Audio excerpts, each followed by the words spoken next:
My name's Nic Rixon. I currently run a global business coaching business called Sherlaws, and I'm part of an organization that operates around the world, and we're working closely with the EBA to develop the intellectual property that small business owners need to help grow and develop their businesses. So I'm ostensibly a business coach. The book really came after probably 10 years of building strategies to help people, not just in business. And I developed a course with the Coaching Academy, which Bev James runs. And working with Bev, we developed this whole process. And so many people would come up to me and literally say, have you got the notes? Or could you tell me how you did that? Or are there any books? And a number of people did say, where can I get your book? So eventually it got to the point where I thought, geez, I better write this book.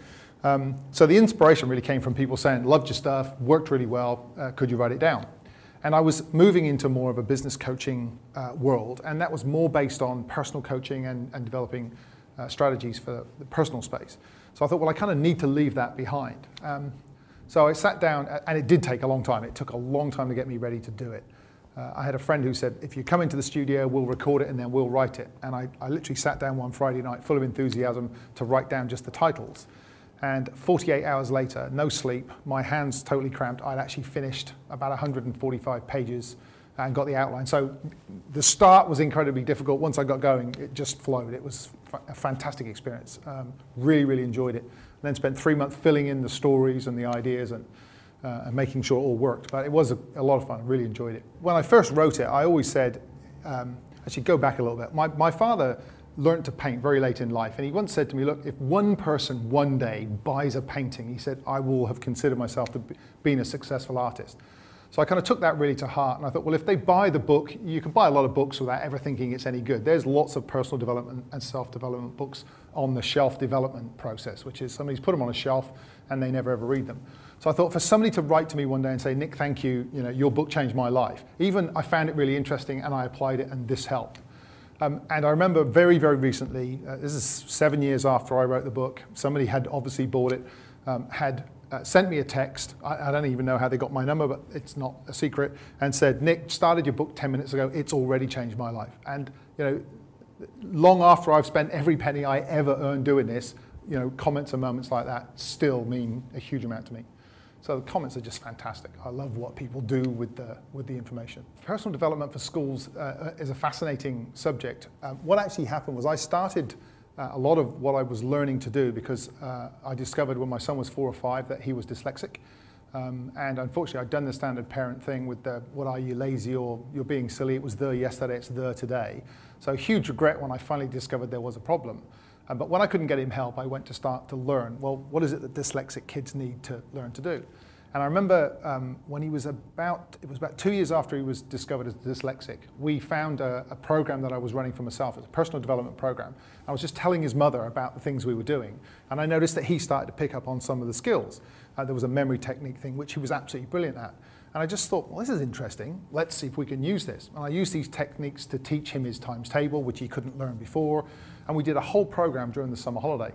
And when he went back to school, his teacher at that time, for a very, very good quality prep school, phoned us up and said, whatever you did during the summer holidays, can you please come and show us how to do that with the rest of the school? So we went and developed this whole program for the school. They had absolutely sensational results.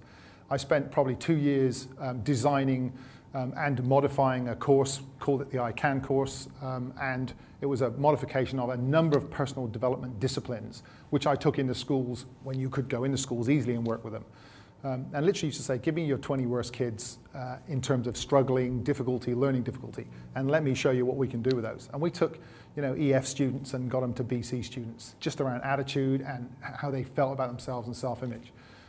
The frustration is that I couldn't get funding for it and I couldn't get people that were fascinated by it. So I went and built a business coaching business. I coach businesses that are funded, and I take that skill set into the schools for free. So whenever I get asked to work for a school, basically we don't work on a fee basis. So working with the EBA, we've developed a series of coaching processes which mostly go into mid-tier size businesses and the larger end of town, more the corporate space. We've wanted and tried desperately to find a way to take that material to the startups, to the SMEs, to the smaller businesses, but it's been quite difficult to get our material across. We watched what Bev was doing, and Bev said, look, I've got this amazing opportunity to work with James Kahn. and bring mentors, people who'll give it their time and come and work with startups and smaller businesses.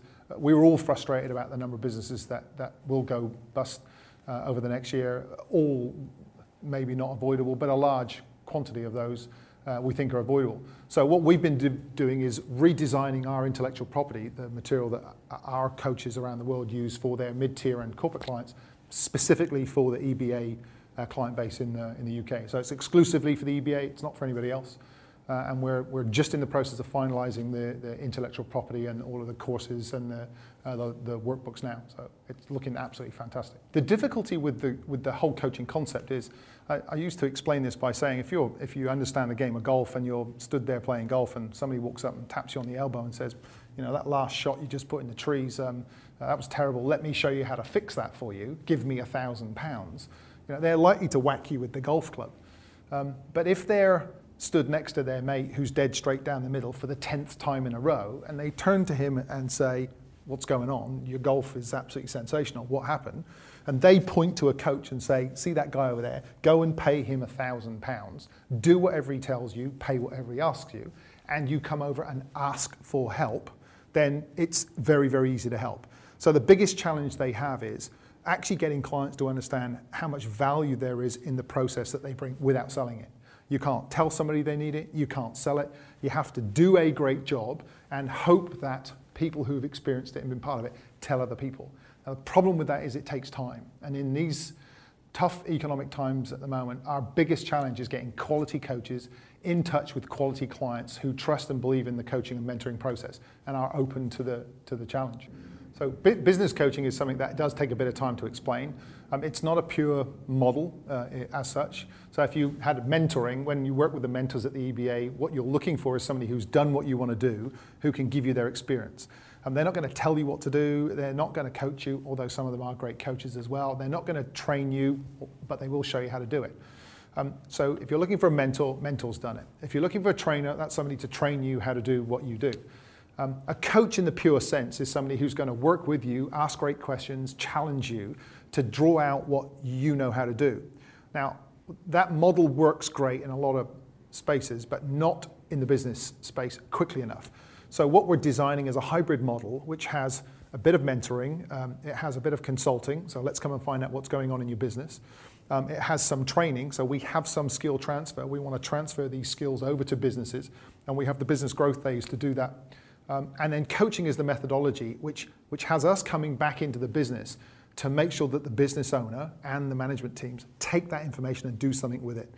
You heard me talk about the shelf development. My biggest frustration is people take brilliant knowledge, put it on their shelf. They have the most developed shelf you could ever see, and they never apply any of that information. So the coaching part of what we do is the absolutely getting people to implement this stuff in their business and then get the value from it. But if I was honest with you and said, what's the one thing that changed my life more than anything else? And it was a profound statement that really did change my life. And it was, and it started with the word kids, but you can extract kids and put anything else on it. Kids don't believe what you say to them, but they do believe what you say about them. Now, extract kids and put in family, wife, husband, boss, partner, etc. And the logic here is catch people doing things well and tell everybody else. No point in telling them, tell everybody else. So I'd catch my son doing something right. I'm on the dial tone phoning if I have to, bragging on what he or she had done. Absolute magic bullet.